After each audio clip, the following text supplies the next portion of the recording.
ทำเลยตอนนี้น้องแนนนากำลังตำหมักเพชรเพื่อจะไปใส่แกงเห็ดนะพี่น้องเพราะว่าแม่เพิ่นไปหาเห็ดได้เห็ดปวกจิกเนาะน่าจะเป็นเห็ดปวกข้างสุดท้ายของปีเนาะพี่น้องนี่เนาะพี่น้องเห็ดปวกจิกข้างสุดท้ายของปีเนาะก็เป็นดอกน้อยๆเนาะพี่น้องเนาะก็เป็นข้างสุดท้ายแล้วล่ะผู้แหละปีหน้าผู้แหละจังได้กินใหม่ซึ่งทางแม่คำตาเพิ่นว่าสิกินข้าวเช้าเนาะพี่น้องตอนนี้ก็เป็นเวลาเที่ยงกว่าๆแล้วเพิ่นว่าก็คือมื้อหนึ่งเพิ่นกินข้าว2 คาบเพิ่นว่าพี่น้องข้าวเช้าเฮ็ดข้าวเที่ยงเฮ็ดข้าวแรงส่วนเฮือน2แม่ลูกนี่ก็ยังขาดสังกะสีเนาะพี่น้องกับลูกติ่งเนาะทางสร้างเพิ่นก็ยังรอ2อย่างนี่เนาะพี่น้องถ้าว่ามี2อย่างนี้ทางสร้างเพิ่นก็จะมาเฮ็ดมื้อนี้เนาะพี่น้องบรรยากาศช่วงนี้เป็นบรรยากาศที่บ่พรมักหลายเนาะพี่น้องหัวลมออกของปีแรกเนาะช่วงนี้ก็ลมพัดวีอากาศกันเย็นๆเนาะพี่น้องบ่ถึงกับหนาวเนาะแต่ว่าอากาศดีหลายเนาะซึ่งบ่พรสบายดีพ่อพี่น้องฝั่งลาวและสวัสดีพ่อพี่น้องฝั่งไทยและก็ต่างประเทศนำเด้อมื้อนี้มาพ่อกันคือเก่าอีกแล้วกับช่อง YouTube บ่าวพรนะพี่น้องซึ่งสำหรับคลิปนี้บ่าวพรก็ได้มาอยู่ที่บ้าน2 แม่ลูกคือเก่านะพี่น้องซึ่งบ่าวพรบ่ได้มาหาเพิ่นก็หลายวันพอสมควรเนาะเนื่องจากว่ามื้อวันก่อนๆเนาะพี่น้องทางบ่าวพรก็ได้กลับบ้านว่าซั่นซะไปออกพรรษานะพี่น้องซึ่งบ่าวพรอยู่บ้านก็ประมาณ3-4 วันเนาะซึ่งมื้อนี้ก็ได้มาอีกแล้วเนาะก็คือสิมาอัปเดตเฮือนซานของ2 แม่ลูกหั่นแหละเนาะพี่น้องว่าสร้างเพิ่นเฮ็ดไปฮอดขั้นใดแล้วเนาะซึ่งเมื่อวานนี่ก็ทั้งสร้างเพิ่นก็แซดเข้ามาหาบ่าวพรเนาะก็บอกว่าบ่มีแนวเฮ็ดเลยเด้อบ้าน2 แม่ลูกเพราะว่าเบิดอุปกรณ์แล้วเนาะพี่น้องก็คือตอนนี้นะทั้งสร้างเพิ่นรออุปกรณ์น่ะ3อย่างเนาะพี่น้องก็คือ1นะคือสังกะสี2มันก็คือลูกติ่งนะพี่น้อง2อย่างหลักๆนะพี่น้องส่วนบันไดก็มีแล้วไหมเนาะเพราะว่ามื้อวันก่อนๆนี่ทั้งบ่าวพรก็ได้จ่ายเงินค่าบันไดเพิ่น900,000นะพี่น้องเพราะว่าซื้อไม้3ตู้เด้ไม้หน้า15เนาะพี่น้องไม้ยาวๆเพื่อจะมาเฮ็ดโครงบันไดเนาะแล้วก็เฮ็ดขั้นบันไดนะพี่น้องก็ได้จ่ายเงินเพิ่นไปแล้วหลักๆก็คืออาโลซิงหรือว่าสังกะสีแล้วก็ลูกติ่งอะไรนะพี่น้องซึ่งลูกติ่งนี่จบคลิปนี้ไปนะทางซุมเฮาเนี่ยว่าจะไปซื้อมาให้สร้างเนาะมื้อนั้นทางสร้างเพิ่นไล่บอกว่า50 อันนะพี่น้องหรือว่า5 มัดนั่นเองพอมัดแหละ10 อันนะพี่น้องก็สิได้ไปหาเพิ่นหลังจากจบคลิปนี้ไปเนาะเพราะว่าตอนนี้ก็เป็นเวลา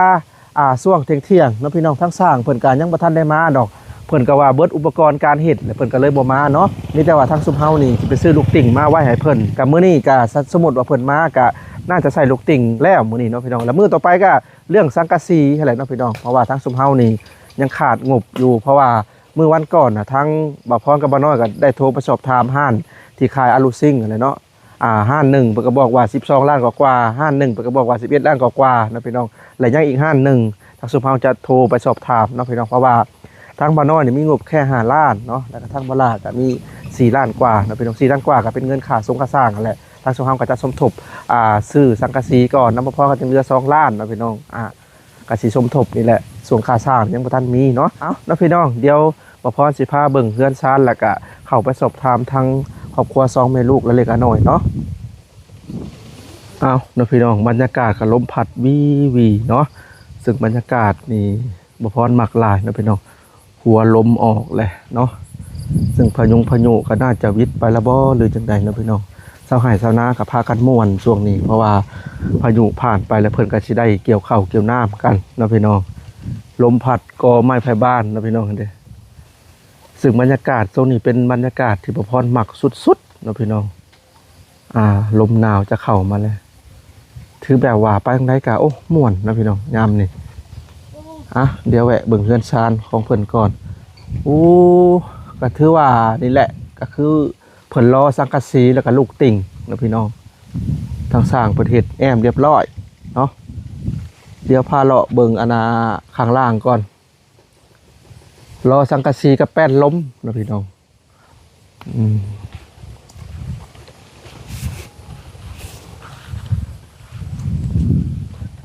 ทั้งสร้างเพิ่นก็มาได้เมื่อวานนี่เนาะพี่น้องเมื่อวานนี่มาแล้วก็มื้อนี้ก็บ่ฮู้ว่าเพิ่นสิมาหรือบ่เพราะว่ามันเบิดอุปกรณ์เฮ็ดแหละเนาะมีแต่ว่าจบคลิปนี้ไปพรกับบ่าวลานี่ว่าสิไปคนเอาลูกติ่ง5 มัดใส่รถจักรผู้ละคันเนาะพี่น้อง เพื่อเพิ่นมาเพิ่นก็สิได้เฮ็ดลูกติ่งเด้กับบันไดเนาะส่วนไม้บันไดนี่บ่ฮู้ว่าเพิ่นมาส่งหรือบ่เนาะพี่น้องเพราะว่าเมื่อวันก่อนนี่จ่ายเงินเพิ่นไปละ900,000กีบคันเป็นลูกติ่งมาก็สิเฮ็ดบันไดนำแล้วก็เฮ็ดลูกติ่งนำโครงหลังคานี่ใส่ทีหลังหมายถึงว่าอะลูซิงจังกะสีนะพี่น้องตอนนี้รอท่าแต่แป้นล้มนี่นะนี่เพราะว่างบบ่พอนะพี่น้อง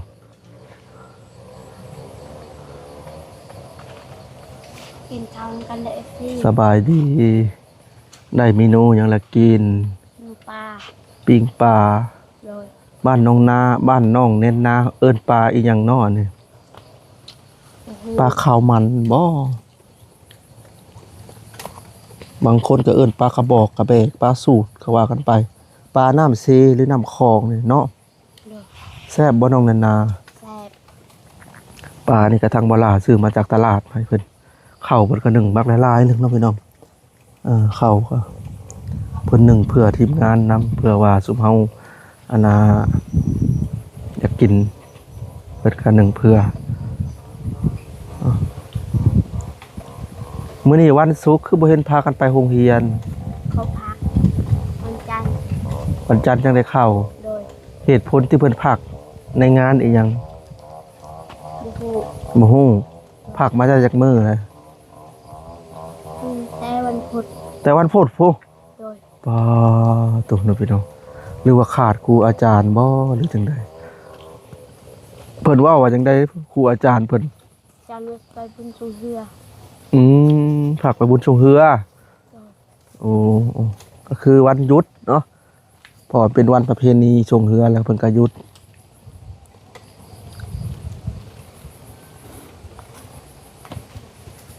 เฮ็ดยังแม่คำตา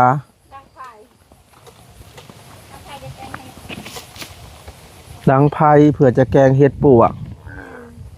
ก็น่าจะเฮ็ดปวกออกล่า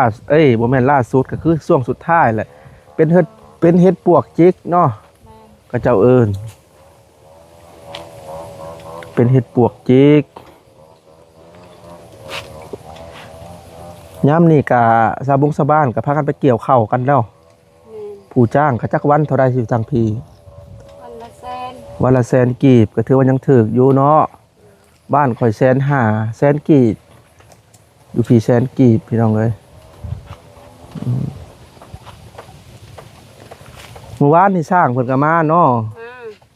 มื้อซื่นนี่เด้ซะมื้อซื่นนี่ก็เพิ่นมามื้อใดเพิ่นหยุดตอนชุมข่อยมื้อน่ะหรือว่ามื้อส่งเฮือบ่แม่นเพิ่น2มื้อโอ้เพิ่นหยุด2มื้อพุล้างแล้วมื้อนี้เพิ่นสิมาอยู่บ่ล่ะเพิ่นก็มาเนาะมากันนี่แหละนะพี่น้องก็สิได้จบคลิปนี้ก็จะได้ไปซื้อลูกติ่งมาให้เพิ่นนั่นแหละพอให้เพิ่นมีงานเฮ็ดนะเด้เพิ่นกะพร้าวอยากแล้วได้ทางสร้างเพิ่นก็ได้แต่ว่าห้าวลูกติ่งนี่มีแล้วพี่น้องเอ้ยนี่เด้เพิ่นก็เอาไม้48กบเตรียมรอเลยเนาะมีแต่ว่ามีลูกติ่งแล้วเพิ่นก็สิใส่นี่อันนี้คือห้าวลูกติ่งเนาะเดี๋ยวพาท่านผู้ชมขึ้นไปเบิ่งข้างบนบ้านก่อนนี่เด้เพิ่นก็ใส่สีหน้าเนาะพี่น้องนี่เลยเนาะใส่สีหน้าบางคนกระปะโล่งเห็นฮอตแต่ส่วนแม่แป้นเนาะปาโตทำความสะอาดเรียบร้อยนะพี่น้องบ้านพงมันผับมวนก่อนก็ซื้อมาเพิ่นเรียบร้อยนะพี่น้องซื้อมาพรคำนวณเองได้พวกนี้คำนวณมันมีเท่าไรเนาะคือตรงเป๊ะเลยอันนี้หูสร้างกับเป๊ะเลยนี่ล็อกกุญแจข้างนอกอันนี้ก็คือกุญแจประตูนี่เปิดออกทางด้านนอกนะพี่น้องนี่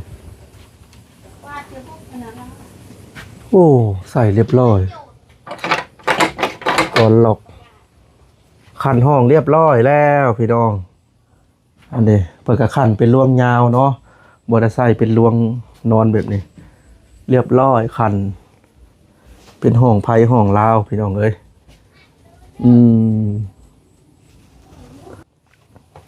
ถือว่าห้องหนึ่งก็นอนได้อยู่2-3 คนนะพี่น้อง งามนะพี่น้องสร้างเจ้านี่งามถือว่าโอเคเลย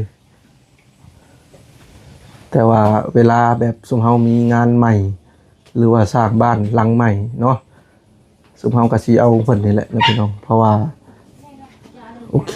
นะนี่การที่เพิ่นใส่อันนี้เพิ่นต้องหารกันนี่พี่น้องหารกันให้มันตรงกันเนาะระหว่างอันนี้คือบางคนนี่จับใส่หม้อตัวแล้วได้การใส่แบบนี้บ่ได้แท้บ่ได้หารมันต้องหารกันระยะมันเท่าใดมันจังสิงามมือจับนี่เจ้าใส่เพิ่นยังบ่ทันใส่เด้อพี่น้องยังแต่มือจับแต่ว่ามื้อวันก่อนนี่บ่พอซื้อมาแล้วพวกมือจับพี่น้องแม่นอะไรยังบ่ทันได้ใส่เด้อพี่น้องเพิ่นมามื้อนี้เพิ่นก็น่าจะใส่มือจับ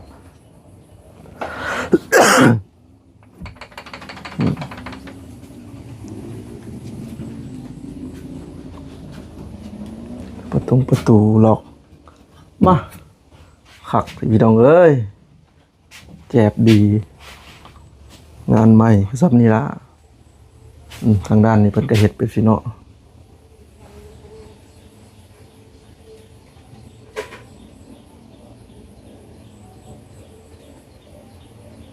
แต่นะก็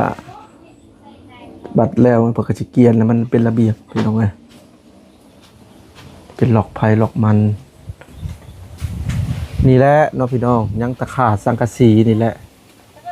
ถ้ามีสังกะสีก็แป้นลมกะสีโอเคเลยไผ่นี่เป็นทอดแล้วเนาะค่าไผ่ก็ได้จ่ายให้เพิ่นแล้วพี่น้องเนาะจ่ายเพิ่นรายอาทิตย์แหละ1 ล้านกีบจ่ายเพิ่นกะเวลาขึ้นบ้านใหม่ทั้ง2เมโลกะสิปลดออกเนาะพี่น้อง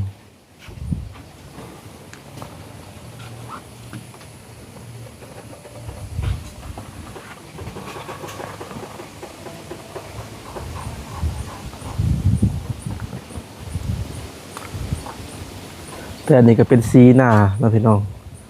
เขาเอิ้นเป็นระแนงสีหน้า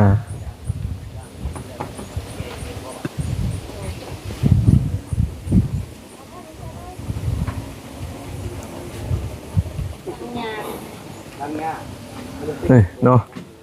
ทีแรกในแบบเฮือนเนาะพี่น้องมันจะแบกเข้ามาในช่วงบันได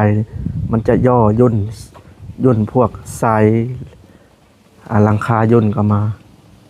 พอตามแบบบ่พร้อมกันเลยว่าบ่ย่นก็จะเพราะว่าสิได้แบบเป็นโค้งบันไดเลยนะพี่น้องสิเป็นแบบขังบันไดลงนี่เลยเนาะทีแรกนะแบบนะย่นเขาได้พี่น้องมันจะย่นกับช่วงประมาณเท่านี้แหละในแบบมันจะย่นเข้ามาแต่คำว่าบ่ย่นให้มันตรงกับแม่แบบตัวนี้เลยพอสิได้เป็นแบบบ่ต้องเฮ็ดโครงหลังคานะพี่น้องบันไดก็ลงนี่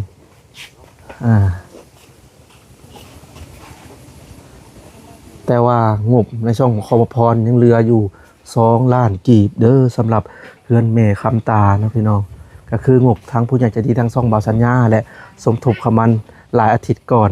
5 ล้าน2เนาะสมเฮากะจกซื้อหันซื้อนี่นะพี่น้อง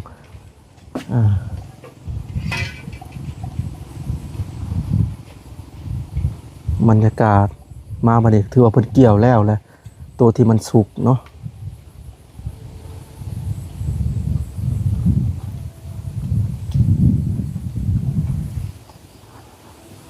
ออกพรรษาแล้วพี่น้องเอ้ยซึ่งบ่พรก็เมื่ออยู่บ้านก็ประมาณ3-4 วันเนาะก็ไปออกพรรษาอยู่ฟูนอยู่แหละอยู่ในบ่อนเขาเจ้าจัดสวงเรือพุ่นแหละแล้วก็พาครอบครัวไปเที่ยวนำ2 วันที่บ่พรไป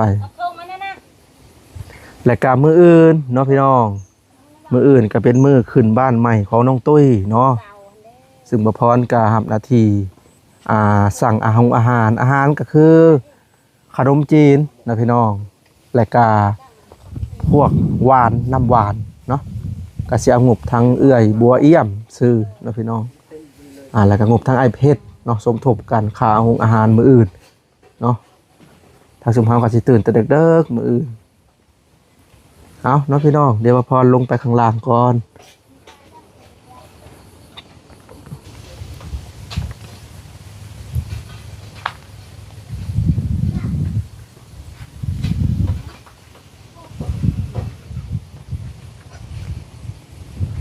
ข้างล่างก็ถือว่าสวยงามนะพี่น้อง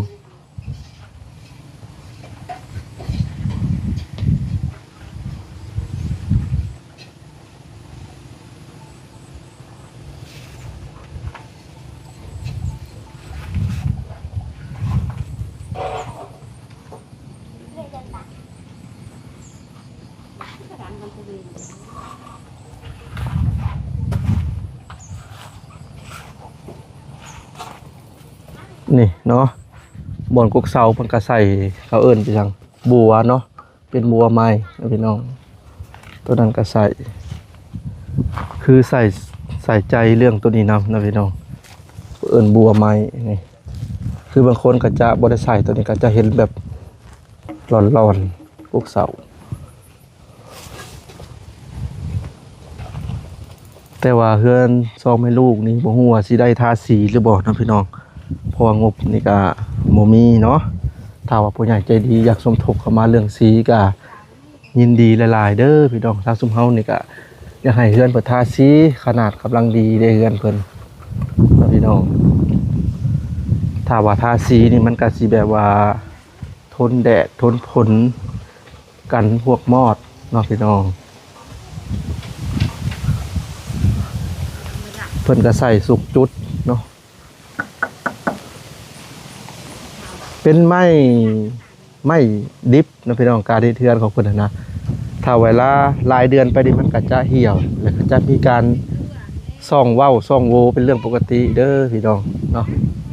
เพราะเป็นไม้ดิบทางหลังเลยเนาะ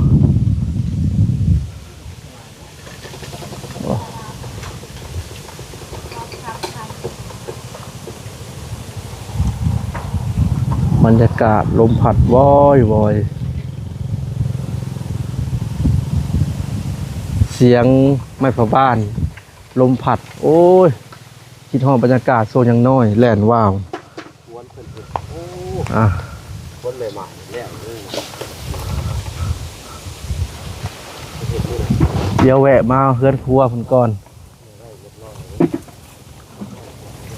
ทางเพิ่นก็ขาดเรื่องน้ำเนาะพี่น้องยังไปตักน้ำน้องสะใส่อยู่เนาะตักน้ำเซบ่ได้ใส่ปลาทูเจ้าหาเองบ่ บ่ ใครเอาให้ ปลาเบาน้อยซื้อ บ่น้อยซื้อ แต่มือเรายังมือบ้าน โอ้มื้อแรงปิ้งเด้อ นี่นะ ปิ้งกิน แต่บ่ค่อยบ่ได้กินมีแต่บ่ค่อยแกงหวานนี่ตัวนึงให้บ่น้อย อืม สร้างกินตัวนึงปลาดุกสร้างกิน โอ้ แล้วค่อยเลยว่าเอาเวียนให้เบาน้อยมาจังกิน โอ้แกงเห็ด แกงเฮ็ดแกง เป็น เฮ็ด ได้คนที่นี่คนเกี่ยวข้าวเกี่ยวน้ำกันหลายครอบครัวอยู่บ่ล่ะ ลาย หลายเนาะ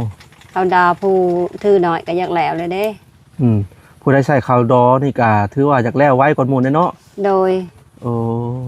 นี่ก็อยากแล้วนี่ทงนี่ก็อยากแล้วเลยเด้เขาดอเขาน้ำมาได้ลาย ดีละ ยังเฮือนอันนี้ บางคนน่ะเหตุผลที่เพิ่นใส่ข้าวงั้นน่ะเพิ่นย่านพายุมันบ่วิดเนาะ แมน เพิ่นก็เลยให้มันนื่นๆไปก่อนแต่บางคนเขาบ่ย่านเขาเห็นนั่นคือสิบรรยากาศได้เด้อนี่เนาะแดดหลายวันแหละ ได้ แล้วก็ซับสิเกี่ยว เกี้ยว จ้างพึบบัดเดียวก็ถือว่าโอเคเนาะ แมนได้ แต่ว่าคนที่นี่เนี่ยเพิ่นยังบ่ทันได้ใช้รถเกี่ยวข้าวกันเด้อพี่น้องเพิ่นยังใช้คนเกี่ยวอยู่สงสัยเพิ่นยังบ่ถนัดเกี่ยวกับการการใส่รถเกี่ยวเพิ่นว่าเพิ่นขี้ข้านตากสะบ้านบางแห่งเพิ่นก็เว้าว่าตากแล้วก็ยังเอามาตากอยู่ขี้ข้านเพิ่นว่า อันนี้เกี่ยวแค่แน่เฮาคนแล้วปั่นใส่กระสอบเลย แต่จริงๆมันก็ดีไปคนละแบบเนาะแม่คำตา เด้อ ดีไปคนละแบบเฮาก็สิบ่ได้เปลืองตอกเด้บ่ได้เปลืองตอกบ่ได้เปลืองการขน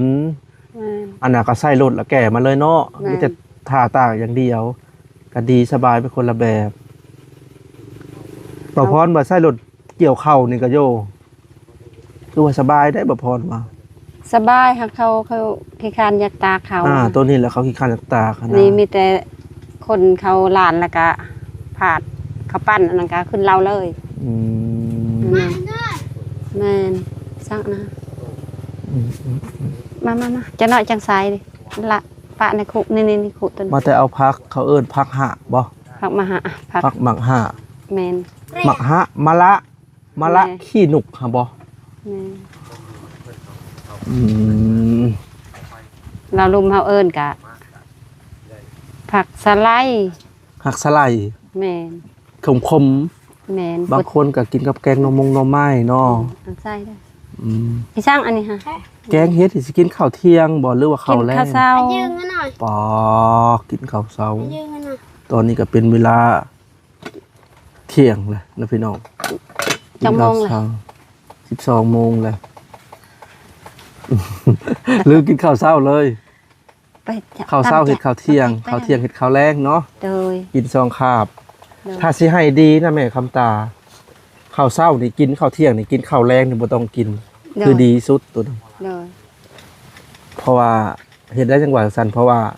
คือตอนแรกนี่เขาบ่อยากให้นิ่นกินข้าวหลายเด้ แมน เพราะว่าให้ร่างกายเฮาปรับสมดุลหรือว่าขับจัดเชื้อโรคออกจาก แมน นั่นนี่ถ้าเป็นไปได้บ่กินข้าวแรงข้าวเช้าก็จัดนักโลดข้าวเพลนก็ธรรมดาประมาณ 80%เพิ่นว่า โดย อันนี้เว้าขอเสนอเล็กๆน้อยๆแล้วพี่น้องก็แล้วแต่ เฮามักกินอันนั้นก็กินอันนั้นเป็นไดนอนกระท่อมนี่คือสิอุ่นเนาะยามลมเนาะ อุ่นมันตำมันอุ่น อุ่นแล้ว เบิ่งอีนันนาเห็ดมาจักกินสมมาจักพิจังแกปะจงเชื้อนะฮะ อีกประมาณอาทิตย์หนึ่งก็น่าจะได้อยู่บ้านใหม่เลยคิดว่า โดยสาธุ หลังจากอันได้ขึ้นบ้านใหม่ก็สิมั่งเอาแล้วเนาะ โดย มั่งแล้วก็ ปะได้ในนี้ได้ดังไฟ หรือว่าจะไปดังที่ตารางบ่ ผู้ดังดังก็คิ้ว ยันควันบ่ ควันขึ้นถึง ยันเฮือนดำเนาะ แม่นผ้าห่มผ้าแพรก็คิ้วมาดังในตลาด ก็สิจงไว้แต่ต้นนี้เนาะ ก็โดยคันมันพ่นเสาจะหน่อยเฮาก็ดังอยู่นอกก็ได้ ดังในไส้ก็ได้ยามใด หรือว่าสิไปดังอยู่อันนี้ก็ได้ ได้ ก่อนเข้าบ้าน โดย บ่ได้เอาออกนะก่อนเข้าบ้านนะแม่ครับตา ก็จัง ยังบ่มีเวลาบ่ ยังบ่มีเวลาเอายังเอามาพริก เอาโลด เสกกลางนะ เจาะใส่เอ้ย อีบ้า เลือกเอกกะอาเด้อบ่เตียว น้อง ไป แอน เด้ นา อ จิกแกะอันซีกมึงดูมีเสลาบ่ คนละเนาะ เนาะ บ่มีเนาะ คนดูจวดๆแล้วโอ้ แม่ ย น สิได้กินไปเลยแกง ถ้าตัวมีเชื้อราแต่ทิ่มเด้อน้องแอนนา แบบมันอันนั้นเป็นหมอกนะฮะ พอมันเป็นสารอัล มัน ฟา เป็นสาร ท็อกซินอัลฟาท็อกซินเป็นสารก่อโรคห้ายเป็นสารก่อมะเร็งก็ว่ากันไปเนาะมันเกิดเชื้อราเป็นโมกนั่นนี่นะน้องเนนนา มันเป็นหมอกเป็น ใน หมอก กระเทียมบอในหัวหอมบออีกอย่างประมาณนี้เด้นี่อันนี้ก็คือสิบ่ได้เลยตัวนี้ตัวไรบ้านเขานี่ยังบ่ได้อานาใส่ใจเรื่องการกินไม่แต่ว่ามีเหลือกินไปเลย อยากทิ่มก็สิได้นะพี่น้องคิด แม่น แถวบ้านเขาบ่พื้นอิหยังกับ แม่พาบมันน่ะ พ่อละจำเนาะปลูกขี่มอดกลุ่มโลด ใส่เกลือใส่เกลือให้มันแรงนั่น เนาะส่วนลายบ้านเขาก็ยังบ่ทันได้ใส่ใจเรื่องการกินนะพี่น้องคิดอยากทิ่มก็เสียดาย ไปตำอยู่ที่ยังพุ่น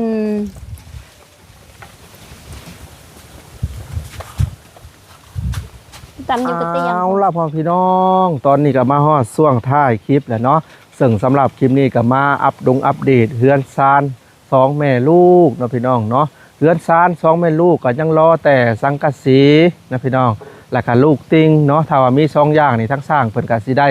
ดำเนินการเฮ็ดเลยเนาะพี่น้องถ้าว่า2อย่างนี่มาพร้อมกันเนาะพี่น้องประมาณ 3-5-4 มื้อก็น่าจะสำเร็จเนาะเฮือนซานของเพิ่นเนาะพี่น้องถ้าว่าสำเร็จอีกทั้งซุมเฮาก็จะดำเนินการขึ้นบ้านใหม่ให้เพิ่นทันทีนะพี่น้องเพราะว่าอยากให้เพิ่นขึ้นบ้านใหม่เนาะก็คือเฮือนน้องตุ้ยนี่เนาะพี่น้องเฮือนน้องตุ้ยนี่มื้ออื่นเนาะเป็นมื้อขึ้นบ้านใหม่เนาะพี่น้องซึ่งบ่พรกานี่แหละมีหน้าที่ไปสั่งอาหารเนาะพี่น้องอาหารก็บ่ได้หลายสิ่งหลายอย่างดอกเนาะพี่น้องก็คือมีขนมจีนหรือว่าข้าวปุ้นบ้านเราเอิ้นนะพี่น้องแล้วก็พวกน้ำบุงน้ำหวานเนาะแล้วก็พวกน้ำอารมณ์พวกน้ำคงน้ำแข็งพวกน้ำดื่มเนาะพี่น้องเนาะ ซึ่งเมื่อวานนี่ประพรก็ได้สั่งเมค่านะพี่น้องเมค่านะจุดซุ้มมาละว่าเฮ็ดข้าวปุ้นกับน้ำหวานให้เด้อเนาะซึ่งประพรก็ได้เอางบให้เพิ่นล้านหนึ่งไปก่อนนะพี่น้องก็คืองบล้านหนึ่งไปก่อนนะเป็นงบทางเอื้อยบัวเอี่ยมอยู่ทางต่างประเทศนะพี่น้องเนาะก็คือเอาให้เพิ่นไปเฮ็ดก่อนนะพี่น้องแล้วก็ค่ามือค่านั่นค่านี่ว่าเพิ่นเบิดรายปานใดก็สิให้เพิ่นอีกตามหลังเนาะก็สิได้เอาเงินทางอ้ายเพชรมาสมทบเนาะการขึ้นบ้านใหม่ของน้องตุ้ยเนาะสำหรับบ้าน2แม่ลูกก็ถ้าว่า2อย่างนี่มาสังกะสีแล้วก็ลูกติ่งมานี่ก็คือแบบ3-4 วันน่าจะสำเร็จนะพี่น้องเนาะ